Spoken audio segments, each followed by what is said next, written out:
Hi, welcome to week 9, and this is the Screenside Chats. The first question I want to address was the one that I posted, which asked, do massive open online course platforms challenge the legitimacy of modern universities? And this varied from, community colleges to online universities to public institutions to with large classes to even elite universities, and kind of asking how this affects that.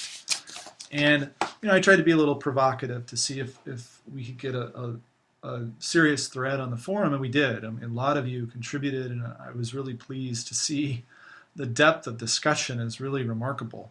I don't think I could get that in a classroom, but with this many people online, it seems to be something that can occur. And if you have the time to actually read through them all, it's quite interesting and informative. I think the opinions varied from some of you thought, no way, there's just no way it would ever make a dent and it won't put any of these universities out of business. And the argument was that there were too many strengths in face-to-face interaction of classrooms. And what's lost in kind of an online format is this connection with each other, the fact that I'm here online, asynchronously speaking to you, and a talking head, if anything. And then, it's hard for you to connect with the material without this kind of personal relationship with me or the TAs or each other. And so even on the forum, people complain that maybe that's not a real relationship either.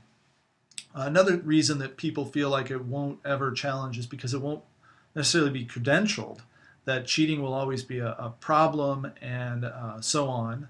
I don't think that's true, actually. I think quite soon, and already, they're being credentialed, and we're finding ways to address cheating much like we can in face-to-face. I mean, even then people do it. So there's always a way, but it's actually quite small in terms of the proportion. I mean, I know I sent an email out about the papers, but it really was like 3 or 4 total. And, it's just a matter of establishing a norm and us looking for those kind of things as opposed to it being a huge problem. Now, the other thing that makes the answer no is that, as JC said, so it's not just Shari, Helen, Peter, JC also mentioned that, universities entail far more than teaching. So even if this one function of teaching is done online, it's not necessarily going to challenge the legitimacy of universities. The extent which a university is based only on teaching, then maybe it might be more so. Now, some of you also argued that it might have some replacement, so a little more of a moderate claim. And Tammy was like this, as well as Iqua Bay, and they wrote that this might compete with online learning for preparatory knowledge, and especially if it gets credentialed. And I think this is true. And if it is credentialed, it can lead consolidation across these platforms and universities, or even kind of partnerships. And I think that's probably likely, especially given that credentialing is on its way and happening now. Now, other people argued for something more lenient, even saying, these online universities complement and enhance the brick and mortar university. So Stewart argued that it enhances the legitimacy of elite schools by taking something that used to be kind of a sacred knowledge for only a select few with access, and extending it to a wide populace, right? So this enhances the legitimacy or moral legitimacy of prestigious private universities that were not reaching a public. Another one, like Julius, argued that it advertises elite schools, so it's kind of self-interested, that we get better recruits this way, that maybe some of you will apply to our programs in the hopes of furthering this as a taste of the kind of education you might get. Vernon and I apologize if I butcher names, Sati Endra, talked about how it complements and enhances the brick and mortar university by democratizing and sharing ideas, and this kind of leads the brick and mortar university to up its game to improve its teaching. And Brigitte wrote that MOOCs appeal to a different group, so it's not really competitive, it's complementary. These individuals on the online forum are lifelong learners, so you guys are less interested in kind of a real course in the sense of a large commitment that the students in my class do in terms of writing many papers. and would prefer something a little more of intrinsic motive kind of perusal of the material at the depth at which you can do while you hold down full-time jobs and families and the like. So that's another argument that it complements and enhances as opposed to replace. And some of you argue that some fields will be safe from this kind of MOOC. I hate the term too. I'd rather be OOC or something else. But and maybe as it gets saturated, it will be OOCs. It won't be as massive. But some fields are safe, and Marivi and Joy argued this, that some fields require a physical space, like the practice of medicine. You need nursing and medicine. The training of that requires it. And Daphne Kohler, the leader, of course, one of the leaders of Coursera, actually even argues that it won't replace advanced graduate research classes where you write 20, 30-page papers kind of thing, that will always remain safe, because it's difficult to see how an online format would appeal to this kind of mentored, closer relationship with advanced graduate students.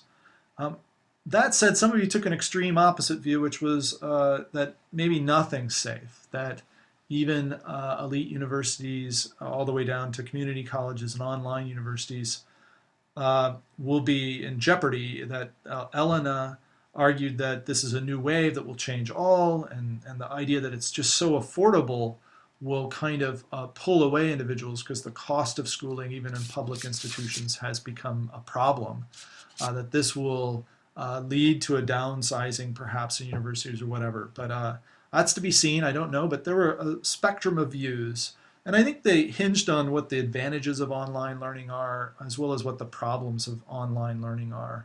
And Shirley, as always, has these great lists that recounts things very nicely, and she talked about how MOOCs extend appeal to a larger market. I mean, here we're addressing so many people I would never address if I just stayed in my office or in a classroom here on campus, and that this is also possibly a new source of revenue for the university in some ways, that it's a different kind of business model potentially, that it's advertising its moral legitimacy as a resource that maybe a private university is getting.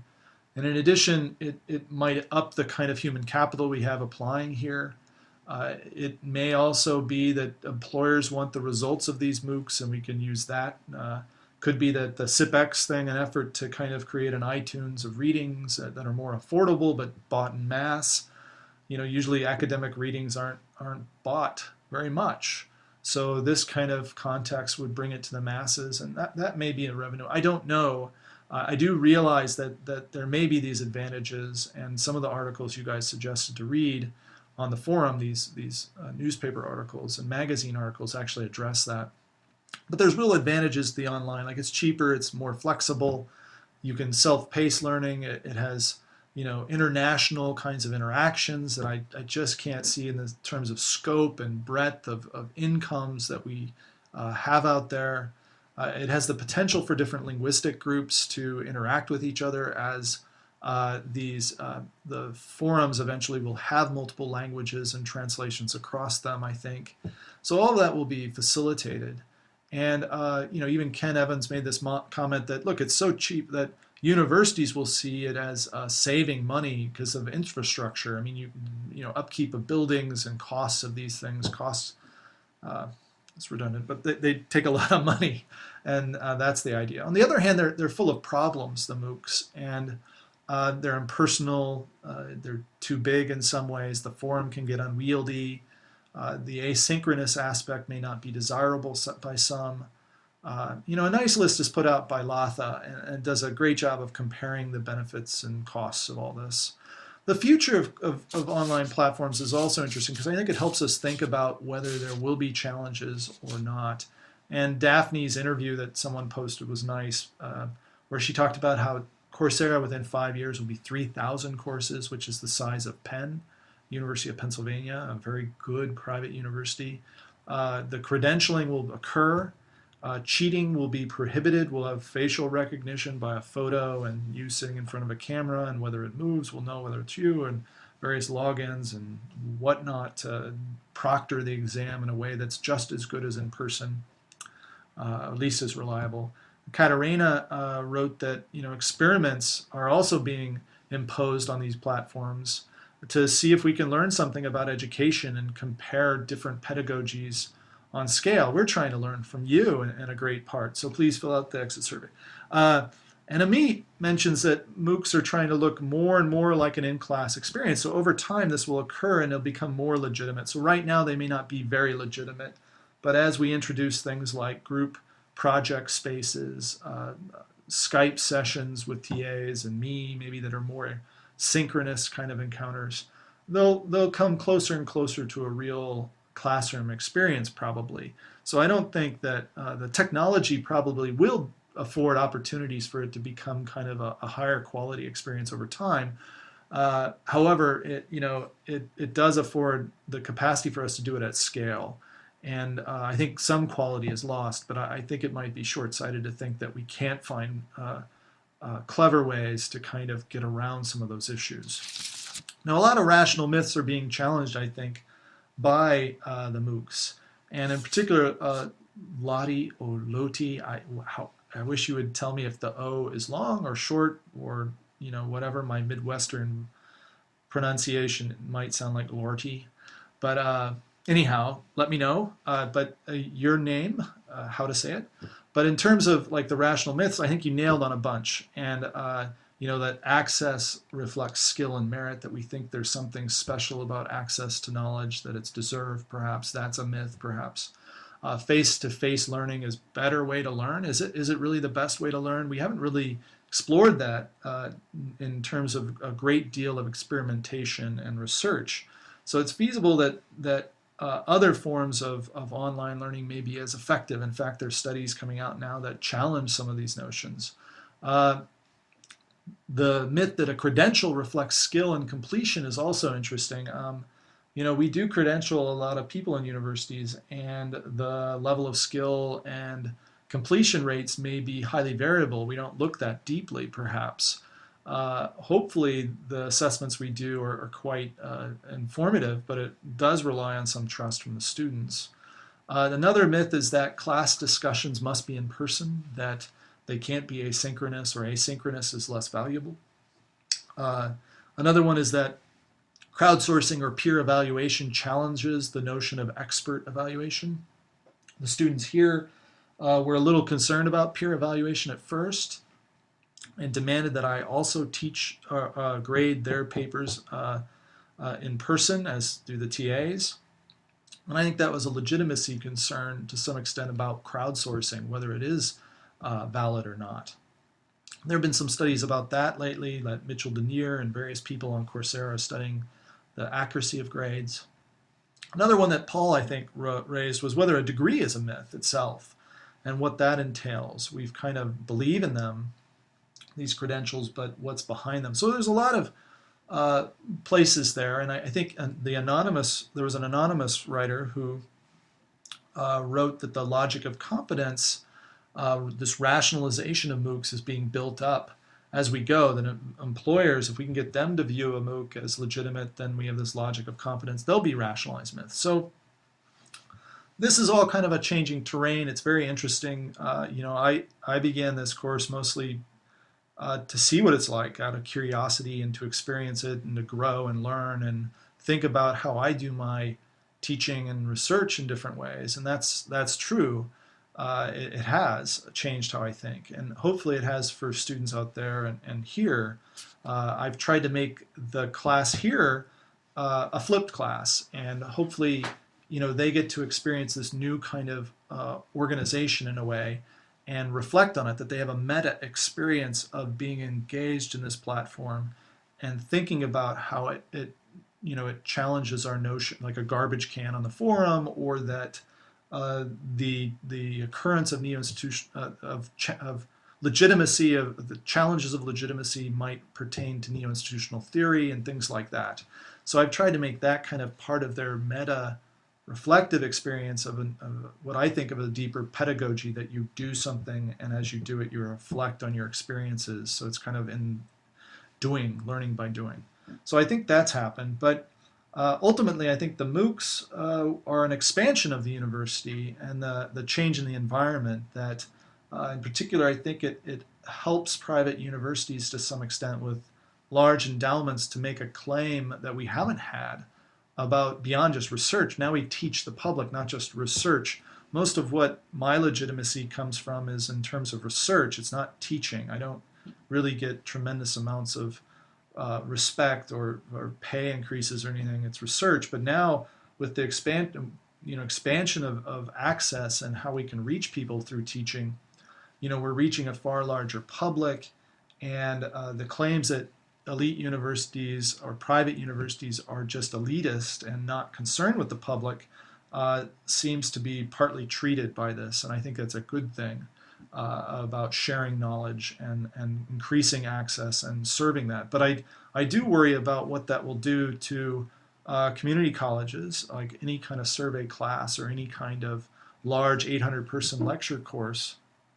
These things might actually lose some of their resources and their students who would rather take these introductory credential courses rather than going to the community college or local online class if they can do it more cheaply online and get the same results for free. So I do think that will be kind of a shakeup in the market a little bit as we try to figure it out. But I don't think it's going to challenge a Stanford in terms of most of the legitimacy of Stanford comes from research and the production of novel information and other functions that the university has besides teaching. And I think if anything, we can make claims that our teaching is reaching a wider populace than just the best of the best. And in other ways, we're just marketing and hopefully attracting amazing people out there that I'm see on the forum all the time. So hopefully it's kind of a mixture as opposed to a no or a yes in terms of replacing universities or doing nothing to them. I don't think that's true.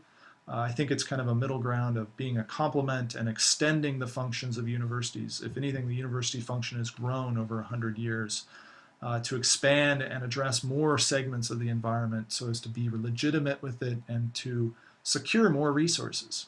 So this is a long-winded way of saying what I think about that first question, and hopefully I've compiled a lot of what you have said because it was very helpful in trying to organize my thoughts on the matter. Thanks.